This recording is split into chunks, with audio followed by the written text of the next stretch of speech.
Hello everyone, welcome to my channel. இனிமே English easy தான். நம்ம இன்னைக்கு எதை பத்தி பேச போறோம்னு பார்த்துக்கலாம். முதல்ல நம்ம போன வாட்டி கன்ஜங்ஷன்ஸ் பார்ட் 1 பார்த்தோம். இன்னைக்கு கன்ஜங்ஷன்ஸ் இது பார்ட் 2. ஓகே, வாக்கியங்களை எப்படி சேர்ப்பது. கரெக்ட். கன்ஜங்ஷன்ஸ் நம்ம எதுக்கு யூஸ் பண்றோம்? வாக்கியங்களை சேர்க்கிறதுக்கு. அதுல இன்னைக்கு இஃப் பார்ப்போம். இஃப் என்பது நிபந்தனை போடுதல். எக்ஸாம்பிள் சொன்னா உங்களுக்கு புரியும். நான் கடைக்கு போனால் பால் வாங்குவேன். அப்போ நீங்க கடைக்கு போனாதான் பால் வாங்குவீங்க, இல்லன்னா வாங்க மாட்டீங்க. கண்டிஷன் போடுறீங்க, நான் போனாதான் வாங்குவேன் அப்படின்னு. சோ இந்த போனால் ஆள் வந்து பாருங்க. சோ இதுக்கு எப்படி வரும்? If I go to the shop I will buy milk, right? நீ என்னை அடித்தால் நான் என்ன அம்மாவிடம் சொல்வேன் அல்லது புகார் செய்வேன். நீ அடிச்சாவே நான் கம்ப்ளைண்ட் பண்ணுவேன், இல்லன்னா பண்ண மாட்டேன். அடித்தால் அந்த ஆள் வந்து பாருங்க, கண்டிஷன் போடும். If you hit me, I will complain to my mother. So இன்னொரு விதமான இப்போ நம்ம யூஸ் பண்ணுவோம். அது என்னன்னா இன்ஸ்ட்ரக்ஷன்ஸ் கொடுத்ததுக்கு, அதாவது அறிவுறுத்தல் அல்லது ரிக்வெஸ்ட், வேண்டுகோள்கள். அதுக்கும் நம்ம இஃப் யூஸ் பண்ணுவோம். அதுலயும் கண்டிஷன் இருக்கும். நீ அவனை பார்த்தால் இங்கே வர சொல்லு. சோ நீங்க என்ன கொடுக்குறீங்க? இன்ஸ்ட்ரக்ஷன் சொல்றீங்க அந்த யாருக்கும்.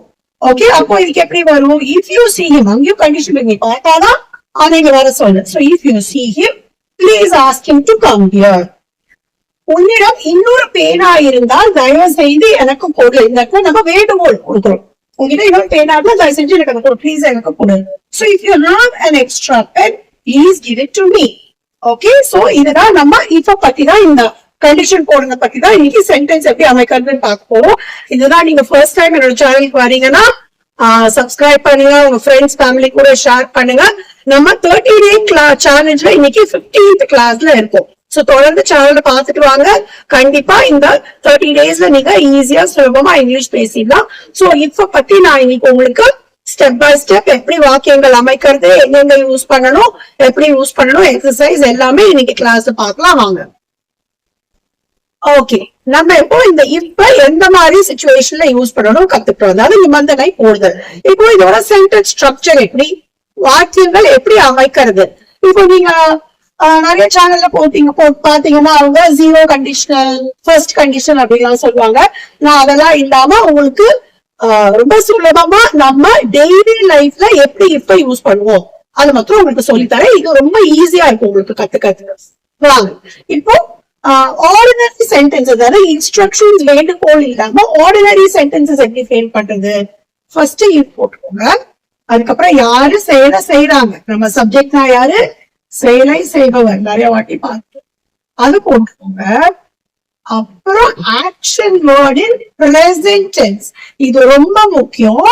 ஃபர்ஸ்ட் ஆக்ஷன் வேர்ட் பிரசன்ட் டென்ஸ்ல போட்டணும். அதுக்கப்புறம் ஒரு காமா, அதுக்கப்புறம் சப்ஜெக்ட், அப்புறம் வில் பிளஸ் ஆக்ஷன் வேர்ட். இது கொஞ்சம் கன்ஃபியூசிங்கா இருக்கும் தெரியும். நீங்க எக்ஸாம்பிள் பாத்தீங்கன்னா உங்களுக்கு நல்லா புரியும்.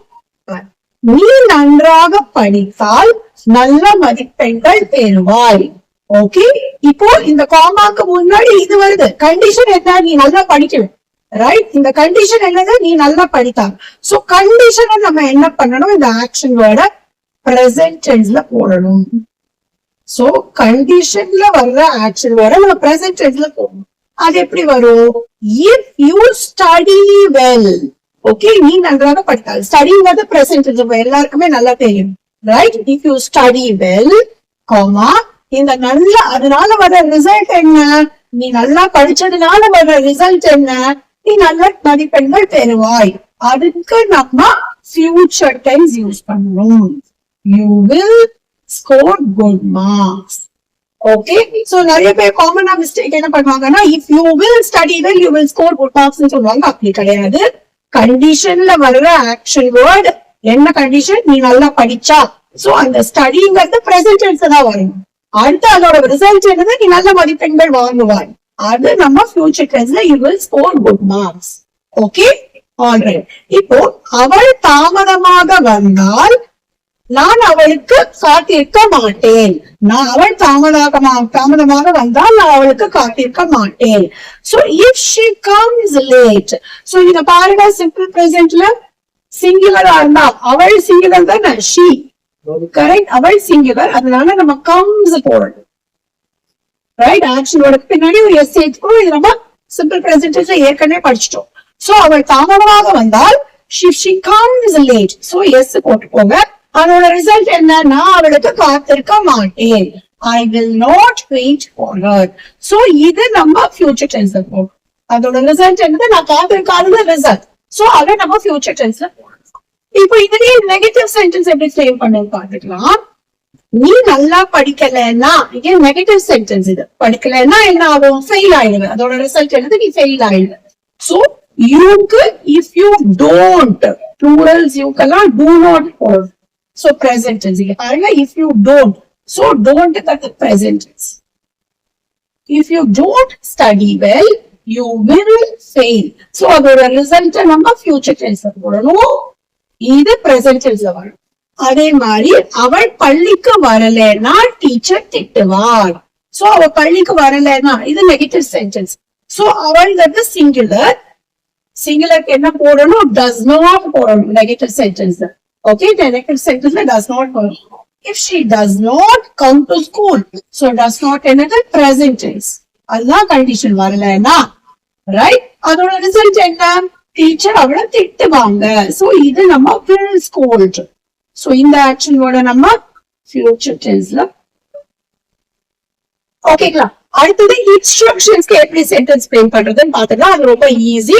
ஓகே, அடுத்தது அதை பார்க்கலாம். அடுத்தது இன்ஸ்ட்ரக்ஷன்ஸ் இல்லது வேண்டுகோள், ரைட். ரிக்வெஸ்ட் அண்ட் இன்ஸ்ட்ரக்ஷன்ஸ்க்கு நம்ம எப்படி சென்டென்ஸ் ஃப்ரேம் பண்றதுன்னு பார்க்கலாம். அது கொஞ்சம் மாறும். ஓகே, ஆனா ரொம்ப ஈஸி தான். இப்ப பாருங்க, இன்ஸ்ட்ரக்ஷன்ஸ் அல்லது வேண்டுகோள், ரைட். சோ இதுல என்ன ஆகும்னா, அதுல என்ன பார்த்தோம், ஒரு இஃபோட கண்டிஷனோட வர ஆக்ஷனோட பிரசன்ட் டென்ஸ்ல வரும், ரிசல்ட் ஃபியூச்சர் டென்ஸ்ல வரும், ஆர்டினரி சென்டென்ஸ்ல. இங்க அப்படி கிடையாது. இரண்டு செயல்களும் நிகழ்காலத்தில் இருக்க வேண்டும். அதாவது கண்டிஷனோட வர்ற சென்டென்ஸ், கண்டிஷனும் பிரசன்ட் டென்ஸ்ல இருக்கணும், அதோட ரிசல்ட்டும் பிரசன்ட் டென்ஸ்ல தான் இருக்கணும். ஃபார் எக்ஸாம்பிள், நீ கடைக்கு போனால் தயவு செய்து கொஞ்சம் தக்காளிகள் வாங்கி வா. நீங்க என்ன பண்றீங்க, இன்னொரு வேண்டுகோள் எடுக்கிறீங்க, ஒரு ரிக்வெஸ்ட் பண்றீங்க, எனக்கு தயவு செஞ்சு தக்காளி வாங்கிட்டு வா அப்படின்னு. சோ இங்க if you go to the shop, so இதுவும் present tense தான். நீ கடைக்கு போனா, இது கண்டிஷன், ரைட். நீ கடைக்கு போனா, சோ போனால் இதுவும் present tenseல இருக்கணும். Please buy some vegetables. So இந்த சைடு அதோட ரிசல்ட் என்னது, நீ கடைக்கு போனா நடக்க வேண்டிய ஆக்டிவிட்டி எது, வாங்குறது, பை. அது present tense தான் இருக்கணும். சோ ரெண்டு சைடுமே present tense தான் இருக்கணும். நடுவுல கண்டிப்பா இந்த காமா சேர்த்துக்கோங்க. எல்லா சென்டென்ஸுமே this comma is very important. இதை மிஸ் பண்ணிடாதீங்க எழுத வச்சு, ரைட். அதே மாதிரி இப்ப இன்ஸ்ட்ரக்ஷன்ஸ் கொடுக்குறீங்க. தண்ணீர் கொதித்தால் டீ தூளை தண்ணியில் சேர், ரைட். இது இன்ஸ்ட்ரக்ஷன் கொடுக்குறீங்க யாருக்கும், நீங்க அடுத்தது என்ன செய்யணும் அப்படின்னு. So if the water boils, so water நம்ம எப்பவுமே அது சிங்குலர்ல தான் சொல்லணும், கரெக்டா? Okay, so if the water boil ஓட இது பின்னாடி ஒரு எஸ் சேர்த்துக்கணும், boils. ஏன்னா water singular. If the water boils, add the tea powder to the water. So add தான் நம்மளோட ரெண்டாவது ஆக்ஷன். சேர், ரைட். டீ தூளை தண்ணிக்குள் சேர். சோ தண்ணி கொதிச்சுனாதான் நம்ம டீ தூளை போடணும், இல்லைன்னா போடக்கூடாது. சோ கண்டிஷனுக்கும் பிரசன்ட் டென்ஸ். அடுத்தது நம்ம என்ன செய்யணும், தண்ணி கொதிச்சா டீ தூளை சேர்க்கணும். அந்த ஆடுமே பிரசன்ட் டென்ஸ் தான், ரைட். ரெண்டு ஆக்ஷன் வேர்டுமே பிரசன்ட் டென்ஸ்ல தான் வரணும். எதுக்கு, நம்ம இன்ஸ்ட்ரக்ஷன்ஸ் அப்புறம் நம்மளோட வேண்டுகோள், அதாவது ரிக்வெஸ்ட் அண்ட் இன்ஸ்ட்ரக்ஷன்ஸ்க்கு ரெண்டு பக்கமே பிரசன்ட் டென்ஸ்ல தான் வரும். சரியா? சோ இப்போ உங்களுக்கு நல்லா புரிஞ்சிருக்கும்னு நினைக்கிறேன். சோ இப்ப அடுத்தது நம்ம ஒரு எக்ஸசைஸ்க்கு போறோம். ஓகே, இப்போ நம்ம ஒரு எக்ஸசைஸ்க்கு போலாம். நான் தமிழ்ல இருக்கிற சென்டென்ஸ் நீங்க இங்கிலீஷ்ல டிரான்ஸ்லேட் பண்ணி அனுப்புங்க. சோ தயவு செஞ்சு கமெண்ட் பாக்ஸ்ல போடுங்க. சோ இப்போ, அப்பா சீக்கிரம் வந்தால் நாங்கள் படத்துக்கு போவோம், கரெக்ட். ஓகே, சீக்கிரம்க்கு நம்ம யூஸ் பண்ண வேண்டிய வேர்ட் early. அப்பா சீக்கிரம் வந்தா நாங்க படத்துக்கு போவோம். அம்மா வரவில்லை என்றால் நான் சாப்பிட மாட்டேன். ஜெனரலி குழந்தைங்க எல்லாம் சொல்லுவாங்க தானே, அம்மா வந்தாதான் நான் சாப்பிடுவேன் அப்படின்னு. சோ அம்மா வரவில்லை என்றால் இது negative sentence. So negative sentence present டென்ஸ்ல சிங்குலருக்கு does not யூஸ் பண்ணணும், ஞாபகம் வச்சுக்கோங்க. சோ does not யூஸ் பண்ணி சென்டென்ஸ் ஃப்ரேம் பண்ணுங்க. ஓகே, இது இன்ஸ்ட்ரக்ஷன். நீ அவளை பார்த்தால் இந்த புடவையை அவளிடம் கொடு. சோ நான் லாஸ்ட்ல இன்ஸ்ட்ரக்ஷன்ஸ் அவங்களுக்கு சொல்லி கொடுத்தேன், எப்படி ஃப்ரேம் பண்றதுன்னு. ரெண்டு பக்கமும் பிரசன்ட் டென்ஸ்ல வரணும்னு சொல்லி கொடுத்தேன். ஓகேயா? சோ இன்னைக்கு இஃப் உங்களுக்கு புரிஞ்சிருக்கும்னு நினைக்கிறேன்.